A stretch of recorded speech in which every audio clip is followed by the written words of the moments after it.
En el corazón de Jerusalén, hace 2 milenios, surgió un hombre que afirmaba ser el Mesías prometido. Los líderes de su propio pueblo lo condenaron como un blasfemo. Jesús de Nazaret, un carpintero convertido en rabino, desafió las expectativas mesiánicas con su mensaje de amor universal y su reino, no de este mundo. El pueblo que durante siglos había esperado al Mesías, lo rechazó cuando apareció ante ellos. ¿Qué provocó este rechazo tan profundo y duradero? La respuesta se encuentra en un choque de interpretaciones, expectativas y paradojas teológicas que han perdurado por milenios. En el corazón de Jerusalén, hace 2 milenios, el aire estaba cargado de tensión. Las calles empedradas, testigos silenciosos de una historia milenaria, ahora resonaban con el eco de las sandalias de los soldados romanos. La opresión se sentía en cada rincón, en cada mirada furtiva, en cada suspiro contenido de los habitantes. Tan solo imagina vivir bajo el yugo de un imperio extranjero, viendo tu tierra, tu cultura, tu fe, amenazadas día tras día. Así era la vida en Judea bajo el dominio romano. No era solo una ocupación política, era un asalto constante a la identidad misma del pueblo judío. En este caldo de cultivo de frustración y anhelo, surgieron diversas visiones de esperanza. Cada grupo, cada corriente de pensamiento, pintaba su propia imagen del Mesías prometido. Los fariseos soñaban con un líder que restauraría la pureza de la ley. Los celotes, con fuego en los ojos, anhelaban un guerrero que empuñaría la espada contra Roma.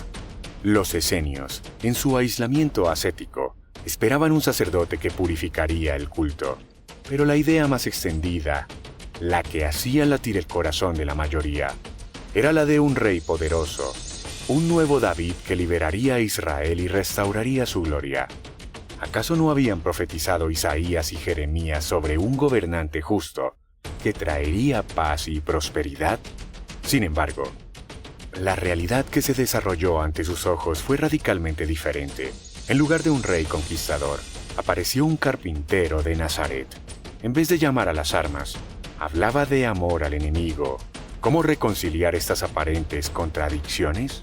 La tensión entre las profecías de la primera y la segunda venida del Mesías creó un nudo gordiano teológico.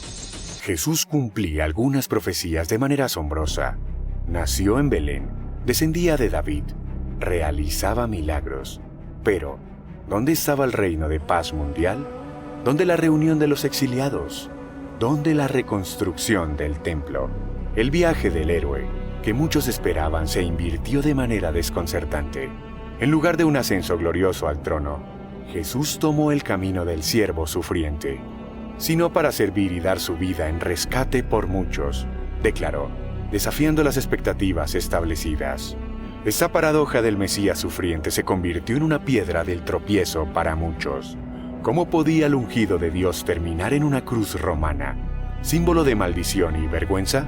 El desafío de reconciliar las profecías cumplidas con las aparentemente incumplidas creó un abismo teológico que, para muchos, resultó insalvable.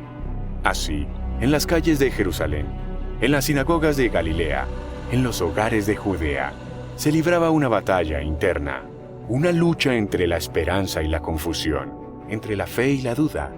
El Mesías había llegado, decían algunos, pero para otros, la espera continuaba, el anhelo persistía, y la pregunta resonaba en sus corazones. ¿Es este verdaderamente el prometido, o debemos esperar a otro? En el corazón de la fe judía late una verdad inmutable, un credo que ha sonado a través de los siglos.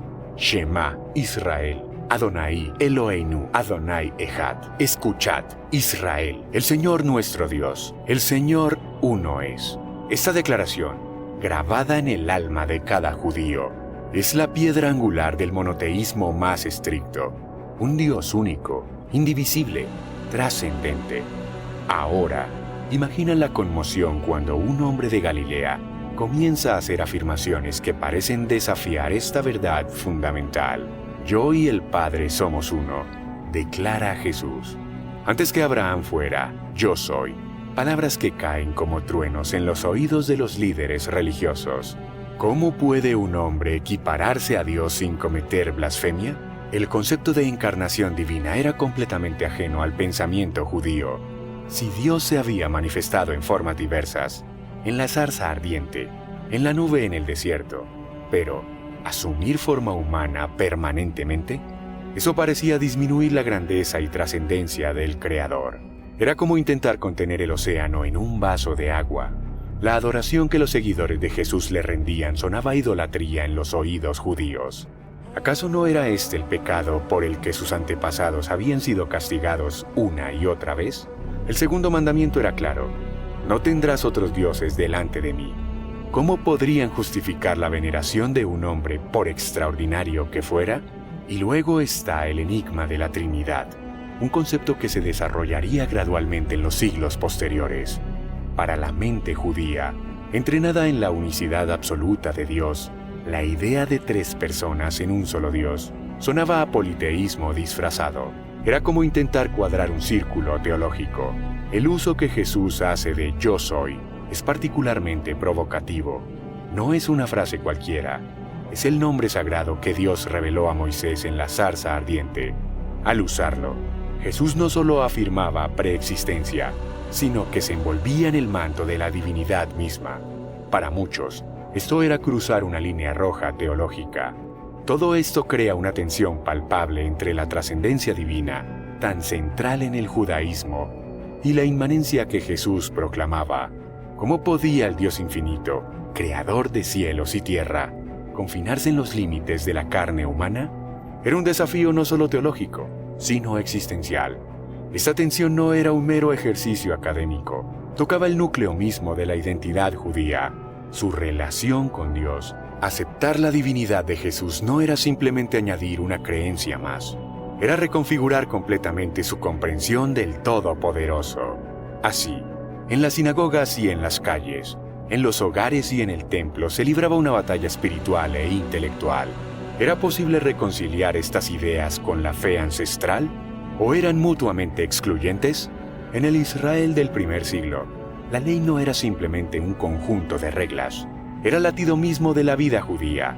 Imagina un tapiz intrincado, tejido a lo largo de siglos, cada hilo una interpretación, cada nudo una tradición. Este era el sistema elaborado de leyes y tradiciones orales que los fariseos y escribas habían desarrollado con meticulosa dedicación. Para ellos, estas interpretaciones no eran meras opiniones humanas, sino la cerca alrededor de la Torá, una guía divina para aplicar la ley de Moisés en cada aspecto de la vida diaria, desde cómo lavarse las manos hasta qué distancia caminar en sábado.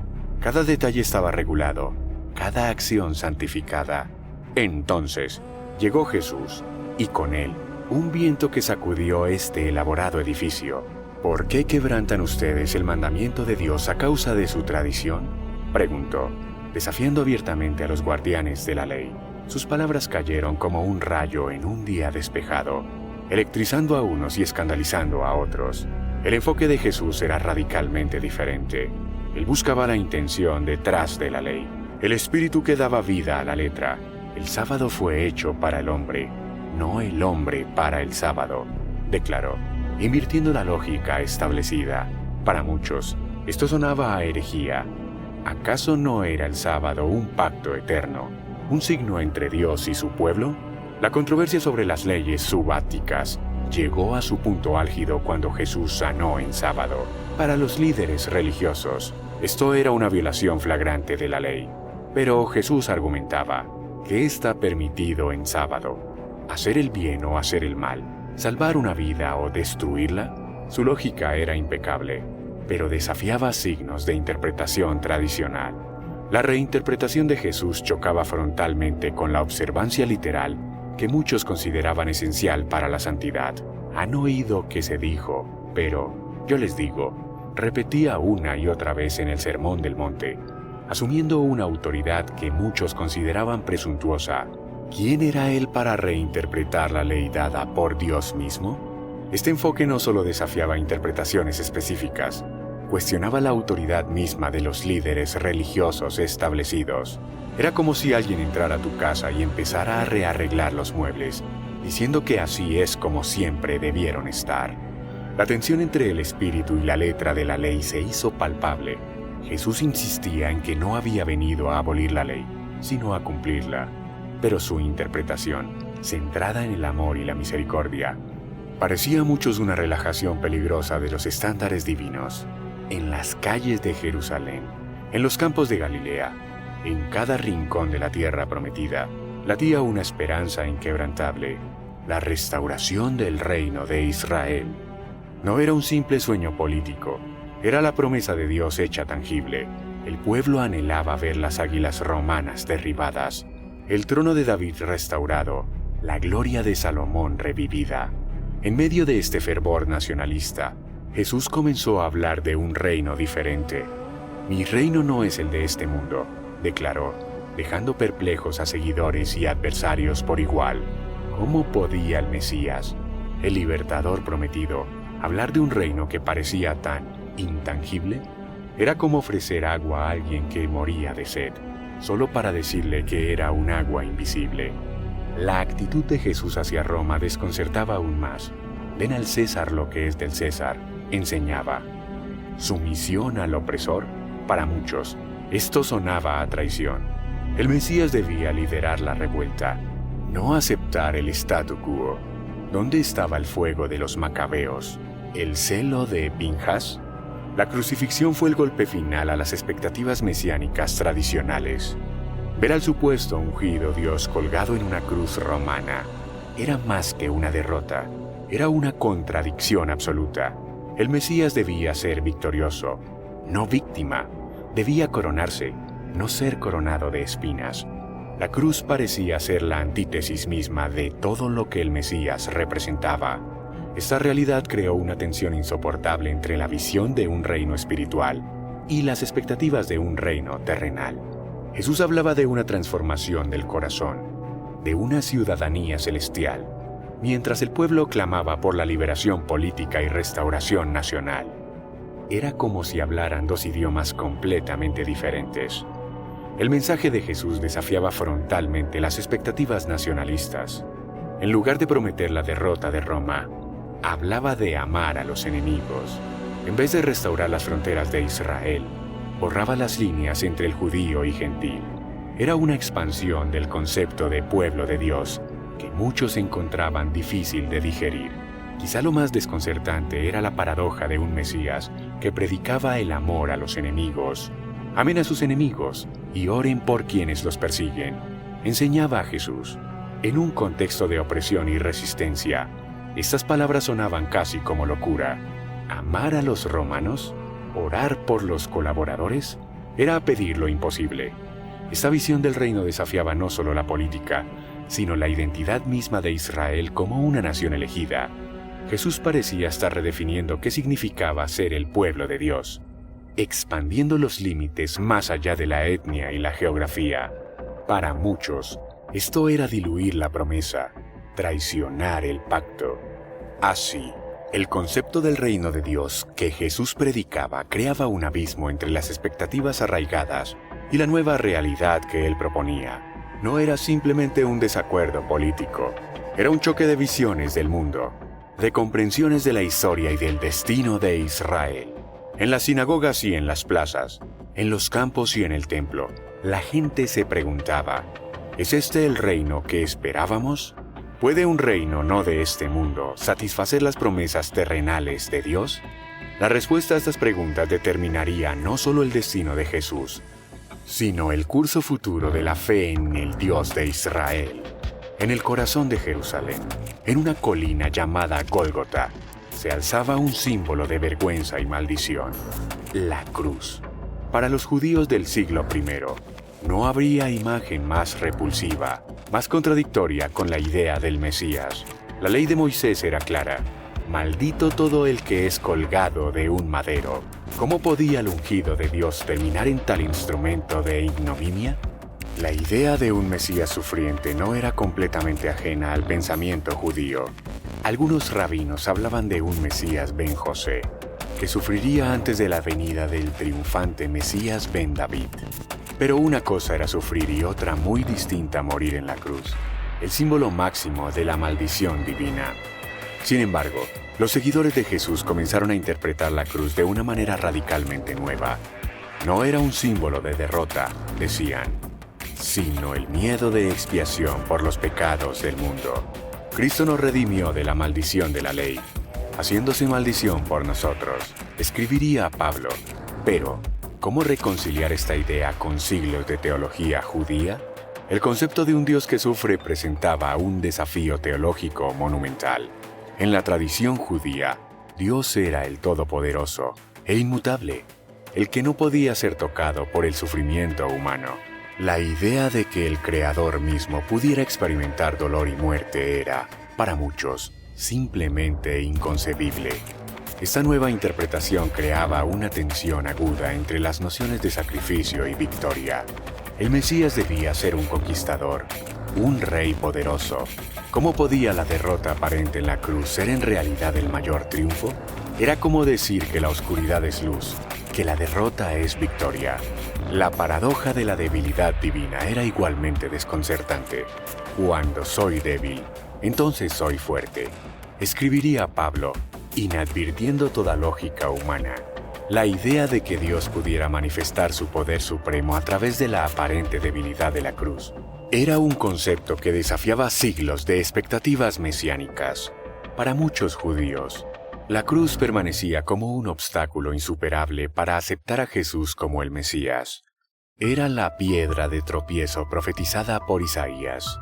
¿Cómo podía el libertador prometido terminar ejecutado por los mismos opresores de los que se suponía que debía liberar a Israel? En las sinagogas y en los hogares, en las calles y en el mercado, la gente debatía acaloradamente. ¿Era posible que todas sus expectativas sobre el Mesías estuvieran equivocadas? ¿O acaso este Jesús, a pesar de sus enseñanzas poderosas y sus obras milagrosas, simplemente no podía ser el prometido debido a su fin ignominioso? La cruz se convirtió así en la línea divisoria, el punto de inflexión entre dos comprensiones radicalmente diferentes de la redención y del plan de Dios. Para los seguidores de Jesús, era el símbolo supremo del amor divino. Para muchos otros, seguía siendo un escándalo, una contradicción irreconciliable con sus más profundas creencias sobre el Mesías y sobre Dios mismo. En el fondo, el escándalo de la cruz planteaba preguntas fundamentales sobre la naturaleza de Dios, del sufrimiento, de la redención. Preguntas que seguirían resonando a través de los siglos, desafiando tanto a judíos como a cristianos a reexaminar sus presuposiciones más básicas sobre el Creador y su relación con la creación. En los rollos antiguos, en las palabras de los profetas, yacía el mapa del futuro, pero como todo mapa, su interpretación dependía del ojo del lector. Isaías 53, el canto del siervo sufriente, se convirtió en un campo de batalla exegético. ¿Hablaba del Mesías o de Israel como nación? Los seguidores de Jesús veían en cada verso una descripción precisa de su pasión. Otros argumentaban que era una metáfora del sufrimiento colectivo del pueblo judío. Dos lecturas, un texto, mundos aparte. La profecía de Isaías 7:14 no era menos controvertida. La Virgen concebirá, decían los cristianos. La joven dará a luz, respondían los eruditos judíos. La palabra hebrea, almag, se convirtió en el centro de un debate que trascendía la mera lingüística. ¿Era una señal para el tiempo de Acaz o una predicción milagrosa para un futuro lejano? Daniel y sus 70 semanas añadían otra capa de complejidad. Los cristianos veían en este pasaje críptico una cronología que apuntaba directamente a Jesús. Los intérpretes judíos encontraban otras explicaciones, otros tiempos, otros Mesías. Era como si leyeran dos libros diferentes en el mismo pergamino. Y luego estaban las profecías que parecían quedar sin cumplir. ¿Dónde estaba la paz mundial prometida? ¿La reunión de los exiliados? ¿La reconstrucción del templo? El silencio de estas expectativas no cumplidas gritaba más fuerte que cualquier palabra. Los cristianos desarrollaron la idea del doble cumplimiento. Las profecías, decían, podían tener una realización inmediata y otra futura, más plena. Era como ver la misma montaña desde dos ángulos diferentes. Pero para muchos, esto parecía una gimnasia interpretativa para hacer encajar un círculo en un cuadrado. La tensión entre la interpretación literal y la tipológica añadía otra dimensión al debate. ¿Eran las profecías predicciones directas o patrones que se repetían? ¿Hablaban los profetas de eventos concretos o pintaban cuadros simbólicos que trascendían el tiempo? El desafío de reconciliar las expectativas proféticas con la realidad histórica era monumental. Cada grupo, cada escuela de pensamiento, cada individuo luchaba por encontrar coherencia en el mosaico profético.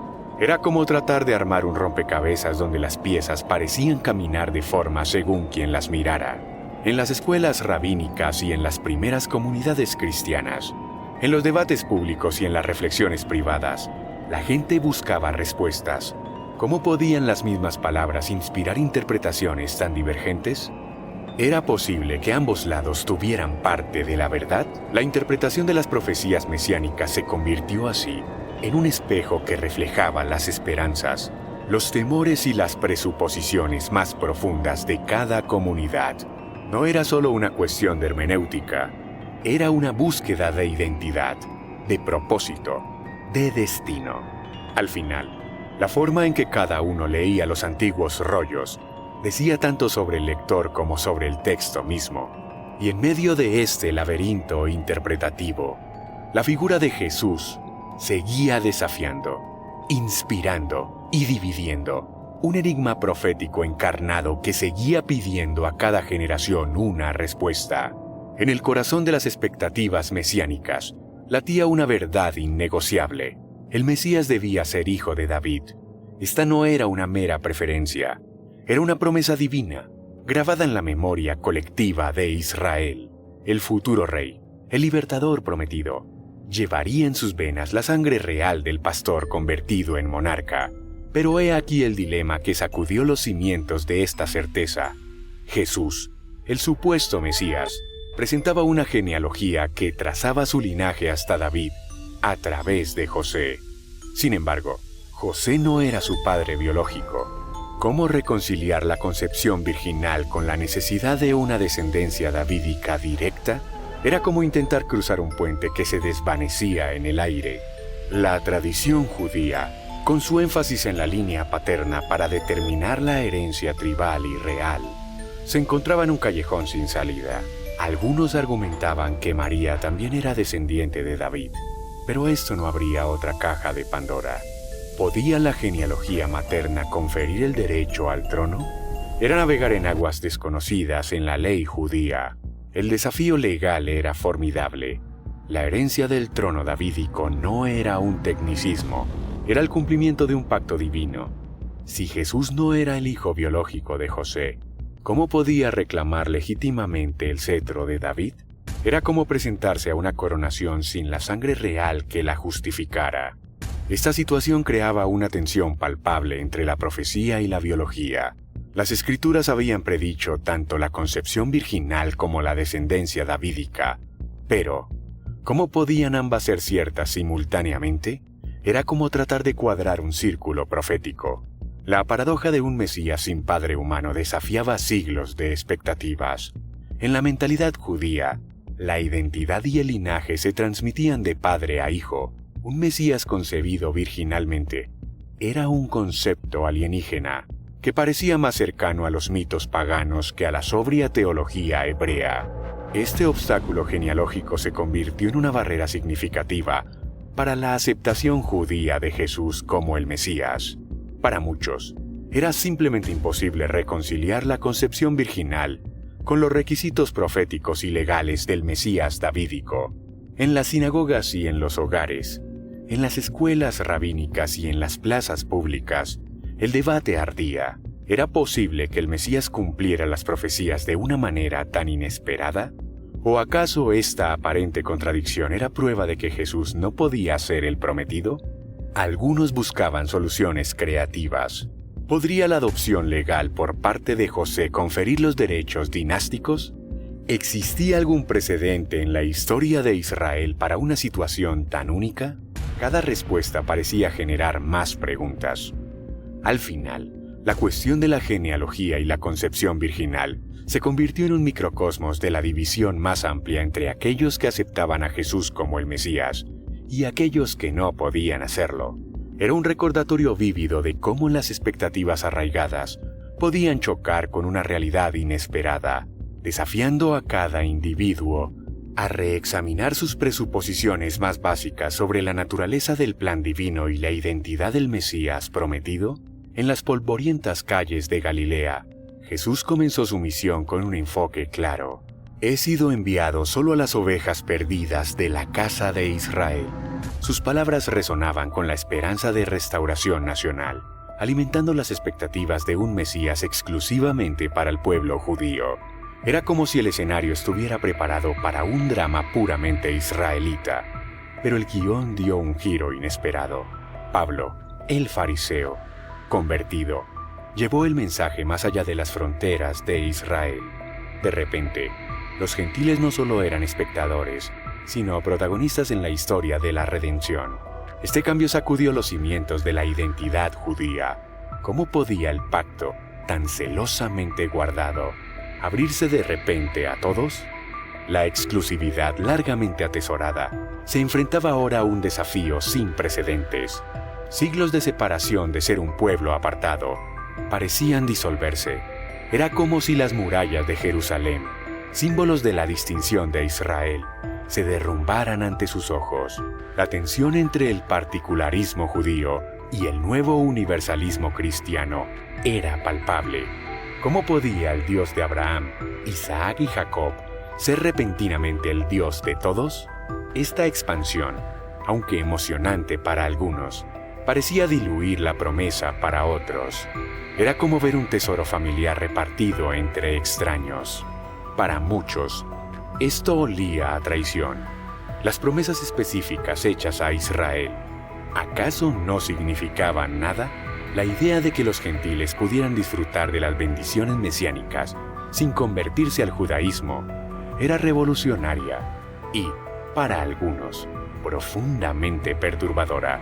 Era como si el banquete preparado para la familia se abriera de repente a toda la calle.